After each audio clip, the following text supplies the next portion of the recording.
S ಮತ್ತೊಂದು update ಲಭ್ಯವಾಗ್ತಾ ಇದೆ. ಸದ್ಯ ಅಹಮದಾಬಾದ್ಗೆ ಅಮಿತ್ ಶಾ ಅವರು ತೆರಳುತ್ತಿದ್ದಾರೆ. ದುರಂತ ಆಗಿರುವಂತಹ ಘಟನಾ ಸ್ಥಳಕ್ಕೆ ಈಗ ವಿಮಾನ ದುರಂತ ಸ್ಥಳಕ್ಕೆ ಭೇಟಿ ನೀಡಲಿದ್ದಾರೆ ಅಮಿತ್ ಶಾ ಅವರು. ಕೆಲವೇ ಕ್ಷಣಗಳಲ್ಲಿ ಅಹಮದಾಬಾದ್ಗೆ ಭೇಟಿಯನ್ನ ನೀಡಲಿದ್ದಾರೆ. ಈಗಾಗಲೇ ಸೂಚನೆಯನ್ನ ಕೊಟ್ಟಿದ್ದಾರೆ ಅಮಿತ್ ಶಾ ಅವರು. ಅದರ ನಡುವೆ ಈಗ ದಿಢೀರ್ ಅಂತ ಅಹಮದಾಬಾದ್ ದುರಂತ ನಡೆದಿರುವಂತಹ ಸ್ಥಳಕ್ಕೆ ತೆರಳುತ್ತಿದ್ದಾರೆ. ಈಗಾಗಲೇ ಗಾಯಾಳುಗಳನ್ನ ಆಸ್ಪತ್ರೆಗೆ ದಾಖಲು ಮಾಡುವಂತ ಕೆಲಸ ಆಗ್ತಿದೆ. ರಕ್ಷಣಾ ಕಾರ್ಯಗಳನ್ನ ಮಾಡಲಾಗ್ತಿದೆ. ಎನ್ಡಿಆರ್ಎಫ್ ತಂಡ ಕೂಡ ಅಲ್ಲಿಗೆ ಸ್ಥಳಕ್ಕೆ ಧಾವಿಸಿ ರಕ್ಷಣಾ ಕಾರ್ಯ ನಡೀತಾ ಇದೆ. ಇದರ ನಡುವೆ ಕೇಂದ್ರ ಗೃಹ ಸಚಿವರಾಗಿರುವಂತಹ ಅಮಿತ್ ಶಾ ಅವರು ಅಹಮದಾಬಾದ್ಗೆ ತೆರಳುತ್ತಿದ್ದಾರೆ. ವಿಮಾನ ದುರಂತ ಆಗಿರುವಂತ ಸ್ಥಳಕ್ಕೆ ಭೇಟಿ ಕೊಡ್ತಿದ್ದಾರೆ. ಈಗಾಗಲೇ ಪ್ರಧಾನಿ ನರೇಂದ್ರ ಮೋದಿಯವರ ಪ್ರಧಾನಮಂತ್ರಿ ಸಚಿವಾಲಯದಿಂದಲೂ ಕೂಡ ಅನೇಕ ಸೂಚನೆಯನ್ನ ಕೊಡಲಾಗಿದೆ. ಕಾಲಕಾಲಕ್ಕೆ ಏನೇನು ಆಗ್ತಿದೆ, ಯಾವ ರೀತಿಯಾದಂತಹ ರಕ್ಷಣಾ ಕಾರ್ಯಗಳನ್ನ ಮಾಡಬೇಕನ್ನೋದ್ರ ಬಗ್ಗೆಯೂ ಕೂಡ ಪಿನ್ ಟು ಪಿನ್ ಡೀಟೇಲ್ಸ್ ಅನ್ನ ಕಲೆ ಹಾಕ್ತಾ ಹೆಚ್ಚಿನ ಮಾಹಿತಿಯನ್ನು ತೆಗೆದುಕೊಳ್ತಿದ್ದಾರೆ. ಅದರ ನಡುವೆ ಈಗ ದೃಶ್ಯದಲ್ಲೂ ಗಮನಿಸ್ತಾ ಇದ್ವಿ ದುರಂತ ಯಾವ ರೀತಿಯಾಗಿ ಆಯಿತು, ಅಲ್ಲಿನ ರಕ್ಷಣಾ ಕಾರ್ಯಗಳನ್ನು ಹೇಗೆ ಮಾಡ್ತಿದ್ದಾರೆ. ಇದರ ನಡುವೆ ಅಮಿತ್ ಶಾ ಅವರು ಕೂಡ ವಿಮಾನ ದುರಂತ ಸ್ಥಳಕ್ಕೆ ಭೇಟಿಯನ್ನ ನೀಡ್ತಿದ್ದಾರೆ. ಇನ್ನೇನು ಹೊರಟಿದ್ದಾರೆ, ಕೆಲವೇ ಕ್ಷಣಗಳಲ್ಲಿ ಅಲ್ಲಿ ಬಂದು ತಲುಪ್ತಾರೆ. ದೃಶ್ಯದಲ್ಲಿ ಗಮನಿಸ್ತಾ ಇದ್ದೀವಿ. ಅಂದರೆ ಟೇಕ್ ಆಫ್ ಆಗ್ತಿದ್ದಂತೆ ಕೆಲವು ಕ್ಷಣಗಳಲ್ಲಿ ಇಂಥ ಮಹಾ ದುರಂತ ಆಗಿದೆ. ಎಸ್, ಅಹಮದಾಬಾದ್ ಏರ್ಪೋರ್ಟ್ ಅನ್ನ ಇವತ್ತು ಸಂಜೆ 5 ಗಂಟೆಯವರೆಗೆ ಯಾವುದೇ ರೀತಿಯಂಥ ಹಾರಾಟವನ್ನು ನಿರ್ಬಂಧಿಸಲಾಗಿದೆ. ಸುಮಾರು ಕೇವಲ 825 ಫೀಟ್ ಅಷ್ಟೇ ಹಾರಾಟ ನಡೆಸ್ತಾ ಇತ್ತು. ಅಷ್ಟರಲ್ಲೇ ಈ ದುರಂತ ಸಂಭವಿಸಿದೆ. ಡಾಕ್ಟರ್ಸ್ ಹಾಸ್ಟೆಲ್ ಪಕ್ಕದ ಗೇಟ್ನಲ್ಲೇ ಈ ಒಂದು ವಿಮಾನ ಪತನ ಆಗಿದೆ. ಇನ್ನು ವಿಮಾನದಲ್ಲಿದ್ದಂತಹ ಗುಜರಾತ್ನ ಮಾಜಿ ಸಿಎಂ ವಿಜಯ್ ರೂಪಾನಿ ಬಗ್ಗೆ ಇನ್ನಷ್ಟೇ ಮಾಹಿತಿ ಬರಬೇಕಾಗಿದೆ. ಅವರು ಸೇಫ್ ಆಗಿದ್ದಾರಾ? ಸೀಟ್ ನಂಬರ್ 20ಯಲ್ಲಿ ಕುಳಿತುಕೊಂಡಿದ್ರಂತೆ ಗುಜರಾತ್ನ ಮಾಜಿ ಸಿಎಂ ವಿಜಯ್ ರೂಪಾನಿ. ಯಾಕೆ ಅಂತಂದರೆ ಅವರು ಖರೀದಿಸಿದಂತಹ ಟಿಕೆಟ್ನಲ್ಲಿ ಈ ಮಾಹಿತಿ ಇತ್ತು. ಸೀಟ್ ನಂಬರ್ 20ರಲ್ಲಿ ಅವರು ಪ್ರಯಾಣಿಸ್ತಾ ಇದ್ರು. ಸದ್ಯಕ್ಕೆ ಅವರು ಏನಾಗಿದ್ದಾರೆ ಮತ್ತು ಅವ್ರ ಪರಿಸ್ಥಿತಿ ಹೇಗಿದೆ ಅನ್ನೋದರ ಬಗ್ಗೆ ಇನ್ನೂ ಕೂಡ ಮಾಹಿತಿ ಲಭ್ಯ ಆಗಿಲ್ಲ. ಆದರೆ ಟಿಕೆಟ್ ಬುಕ್ ಆಗಿರೋದಂತೂ ದೃಢ ಆಗಿದೆ. ವಿಜಯ್ ರೂಪಾನಿ ಅವರು ಟಿಕೆಟ್ ಬುಕ್ ಮಾಡಿದ್ರು ಸೀಟ್ ನಂಬರ್ 20. ಸೊ ಅವರ ಸೀಟ್ ಅಲೋಕೇಟ್ ಆಗಿತ್ತು. ಆದರೆ ಆ ವಿಮಾನದಲ್ಲಿ ಅವರು ಪ್ರಯಾಣಿಸಿದ್ರೆ ಅವ್ರ ಪರಿಸ್ಥಿತಿ ಯಾವ ರೀತಿ ಇದೆ ತಾವು ನೋಡ್ಬೋದು. ಏರ್ ಟಿಕೆಟ್, ಅದು ವಿಜಯ್ ರೂಪಾನಿ ಅವರ ಏರ್ ಟಿಕೆಟ್ ಸೀಟ್ ನಂಬರ್ 20 ಅಂತ ಅಲ್ಲಿ ಇದೆ. ಬಟ್ ಅವರು ಪ್ರಯಾಣಿಸಿಲ್ವಾ ಅಥವಾ ಗೊತ್ತಿಲ್ಲ. ಅವ್ರ ಪರಿಸ್ಥಿತಿ ಹೇಗಿದೆ ಅನ್ನೋದ್ರ ಬಗ್ಗೆ ಮಾಹಿತಿ ಲಭ್ಯವಾಗ್ತಾ ಇಲ್ಲ. ಒಟ್ಟಾರೆ ಟೇಕ್ ಆಫ್ ಆದ ಕೆಲವೇ ಕ್ಷಣಗಳಲ್ಲಿ ಏರ್ ಇಂಡಿಯಾ ವಿಮಾನ ಪತನ ಆಗಿದೆ. ಅಹಮದಾಬಾದ್ ಟು ಲಂಡನ್ ಈ ಒಂದು ಫ್ಲೈಟ್ ಹೋಗ್ತಾ ಇತ್ತು, ಕ್ರ್ಯಾಶ್ ಆಗಿದೆ. ಈಗಾಗಲೇ ನಾಗರಿಕ ವಿಮಾನಯಾನ ಸಚಿವರು ಕೂಡ ಘಟನಾ ಸ್ಥಳಕ್ಕೆ ಹೋಗ್ತಾ ಇದ್ದಾರೆ. ಅಮಿತ್ ಶಾ ಕೂಡ ಘಟನಾ ಸ್ಥಳಕ್ಕೆ ಹೋಗ್ತಾ ಇದ್ದಾರೆ ಮತ್ತು ಗುಜರಾತ್ನ ಸಿಎಂ ಈಗಾಗಲೇ ಘಟನಾ ಸ್ಥಳದಲ್ಲಿ ಇದ್ದಾರೆ.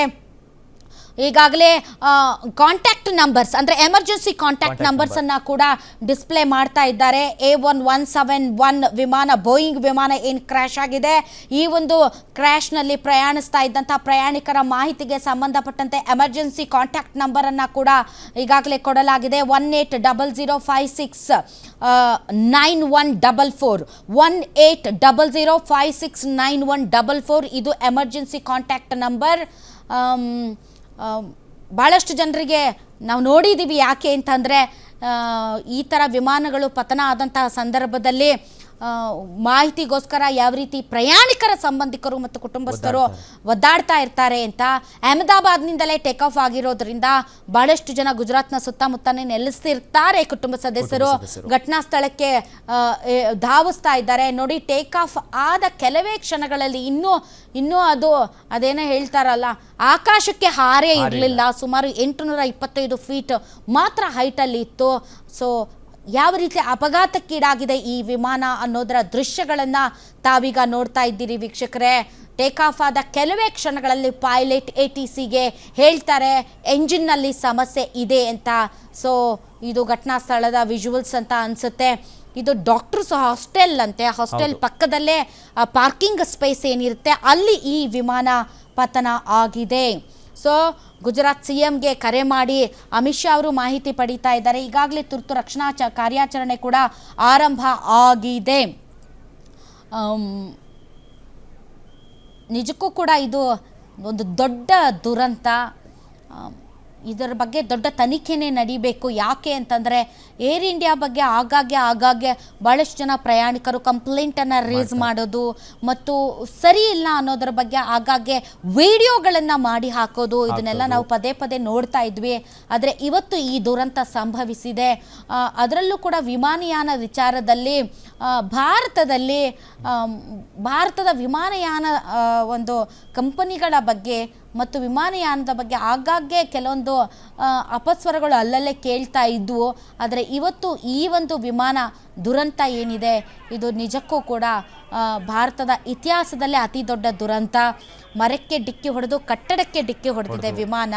ತುಂಬ ಯಾವುದೇ ರೀತಿಯಾದಂಥ ಅದರಲ್ಲೂ ಬೇರೆ ಇದರಲ್ಲಿ ಏನು ಫ್ಯೂಯಲ್ ಇತ್ತು ಆ ಫ್ಯೂಯಲನ್ನು ಕೂಡ ಅವರು ಕ್ಲಿಯರ್ ಮಾಡ್ಕೊಳ್ಳೋದಕ್ಕೆ ಆಗಿಲ್ಲ. ಯಾಕೆ ಅಂತಂದರೆ ಜಸ್ಟ್ ಟೇಕ್ ಆಫ್ ಆದ ಕೆಲವೇ ಕ್ಷಣಗಳಲ್ಲಿ ವಿಮಾನ ಬಿದ್ದಿರೋದ್ರಿಂದ ಅದರಲ್ಲಿರುವಂತಹ 8 ಅವರು ಇದು ಜರ್ನಿ ಲಂಡನ್ಗೆ. ಹೀಗಾಗಿ ತುಂಬ ಫ್ಯೂಯಲ್ ಇರುತ್ತೆ ವಿಮಾನದಲ್ಲಿ. ಆ ಫ್ಯೂಯಲ್ನ ಹೊರಗೆ ಹಾಕೋಕ್ಕೆ ಸಾಧ್ಯ ಆಗಿಲ್ಲ, ಬಿಕಾಸ್ ಟೈಮ್ ಇರಲಿಲ್ಲ. ಹೀಗಾಗಿನೇ ಕ್ರ್ಯಾಶ್ ಆಗ್ತಾ ಇದ್ದಂತೆ ಸಿಕ್ಕಾಪಟ್ಟೆ ಫ್ಯೂಯಲ್ 8 ಅವರು ಏನು ವಿಮಾನ ಪ್ರಯಾಣಕ್ಕೆ ಬೇಕಾದಂತಹ ಎಲ್ಲ ಫ್ಯೂಯಲ್ಲು ಕೂಡ ಹೊತ್ತಿ ಉರಿತಾ ಇದೆ. ಹಾಗೇನೆ ದಟ್ಟ ಕಪ್ಪು ಹೊಗೆ ಎಲ್ಲೆಡೆ ಆವರಿಸಿದೆ. ವಿಜಯ್ ರೂಪಾನಿ ಅವರು ಗುಜರಾತ್ನ ಮಾಜಿ CM ಕೂಡ ಈ ಒಂದು ವಿಮಾನದಲ್ಲಿ ಪ್ರಯಾಣಿಸ್ತಾ ಇದ್ರು ಅನ್ನುವಂತಹ ಮಾಹಿತಿ ಬರ್ತಾ ಇದೆ. ಬಟ್ ಅವ್ರ ಪರಿಸ್ಥಿತಿ ಏನು ಅನ್ನೋದ್ರ ಬಗ್ಗೆ ಇನ್ನೂ ಕೂಡ ಯಾವುದೇ ಮಾಹಿತಿ ಲಭ್ಯ ಆಗ್ತಾ ಇಲ್ಲ. ಪೀಸ್ ಆಗಿದೆ ವಿಮಾನ ಬೀಳ್ತಾ ಇದ್ದ ಹಾಗೆ. ಮತ್ತು ಭಾಳ ಜನ ಬರ್ತಾ ಇರುವಂಥ ಮಾಹಿತಿಯ ಪ್ರಕಾರ ಮೃತದೇಹಗಳು ಚಲ್ಲಾಪಿಲ್ಲಿಯಾಗಿ ಬಿದ್ದಿದೆ ಅನ್ನೋ ಮಾಹಿತಿ ಕೂಡ ಬರ್ತಾ ಇದೆ. ಅತಿ ದೊಡ್ಡ ದುರಂತ.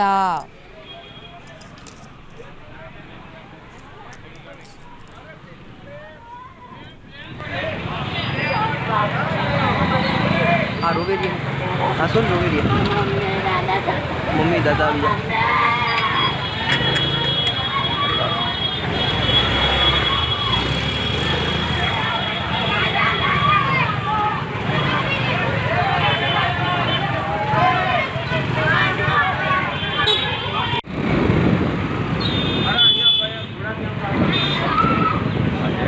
ओहो कतराई पक्षी न कतराई जीव